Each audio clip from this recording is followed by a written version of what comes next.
What up, what up, what up? Hey, and welcome to this video. So, in this video, we're just gonna take it easy and do some fun stuff with lines and ellipses and stuff like that. Pretty basic stuff, but things that are really essential for your sketching.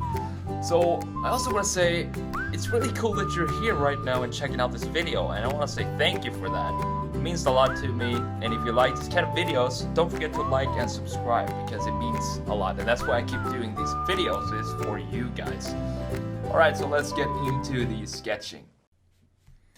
Alright, so let's get to it. So I have my favorite piece of paper here, and a lot of you guys have asked where I got this paper from, and the answer is I honestly don't know. I think it's some paper that my wife bought some time, and I just found it in the closet or on a shelf somewhere, and then I just picked a bunch, and it was like a stack of papers like this, but I'm pretty sure it's some regular paper from any like store where you buy papers and pens and stuff, if that makes sense. So in this video, we're just gonna have some fun and sketch some ellipses and lines, and I'm gonna try and explain what I do when I do that, and what to think about to improve your line quality and your ellipses and so on. So we can start with making a bunch of ellipses on this page.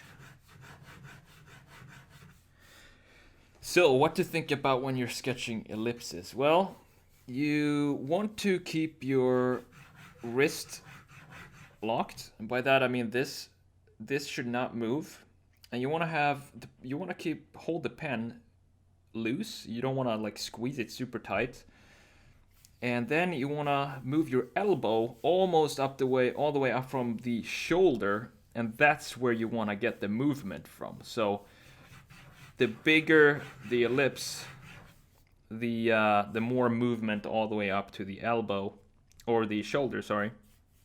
And if you want to make this in perspective, we can do that. So we have like going bigger and bigger and bigger, but now I'm gonna run out of paper, which seems to be a recurring problem for me every time I do a video. I always run out of paper or space on the paper. And if we want to, we can connect these lines.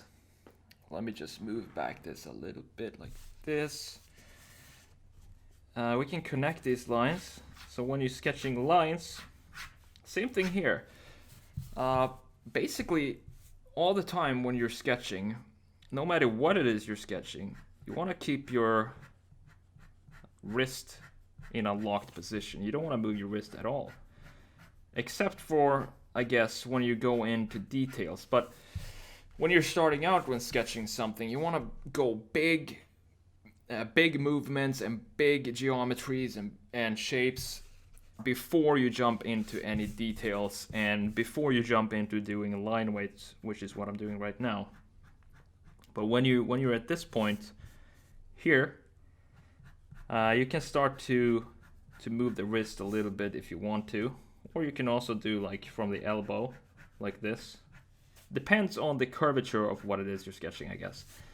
Because if we have the pivot point right here, that means that we're gonna get a smaller radius or a tighter radius. But if we have, so you see I'm using the wrist now, but if I do the elbow like this, I think you can see the elbow right there. That means that we're gonna have a larger radius. It's pretty obvious, but it's gonna give you some steady results and smoother lines, basically. So from here we can start to add some section lines to this shape that we have. And I'm ghost sketching first. I do this with pretty much every single line that I put down. I kind of see where the line is going to go before I actually sketch it. So I go over the paper a bit like this. And once I feel like I'm going to hit the right spot, I just put the line down really quickly like this. And then we can fill it in if we want to. And same thing here, go sketch a few times, and then you just put it, hello, and then you just put it down on the paper. And since this is a cylinder here, it means that the farther to the sides that we are with the lines, the tighter the section lines are going to go because they get squeezed in here. So I'm going to show you what I mean by that. So I'm going to put this line down right here. And that means that we're actually going to see almost see another line going here, right by the edge of this shape, because it's rounded. Same goes when you're sketching rims and wheels and the spokes of the wheels. That's something to think about. So I think we're gonna have to add another line right here. There we go. I think we have a cool shape here. I don't know exactly what it is, but we can start to play around with this. I'm gonna make a smaller cylinder in here so we add some thickness to this design.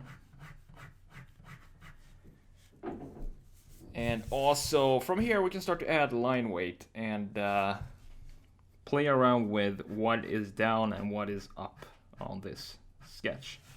So obviously this down here is the bottom baseline. And I want to make that thicker than all the rest of the lines.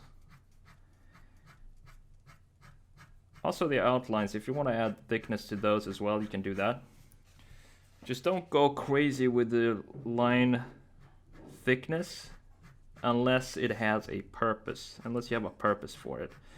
And by purpose I mean the thicker lines should always be the lines that are either in the shade or facing towards the ground or the surface that the product is standing on. I hope that makes sense. If it doesn't make sense, just let me know in the comments and I'll try to explain further what I mean. But adding line weight is it makes a big difference to the sketch. It gives it a bit more depth, and also tells you what is down. If you don't have markers and you don't want to start shading everything, it gives you a good understanding of where this product is placed in space. So I think that's it for this video. I just want to show you quickly how to sketch ellipses and what to think about when you're sketching circles or ellipses and simple lines like this. So I hope you enjoyed the video, and I hope to see you next time. My name is Marwan Bambly. Take it easy, guys.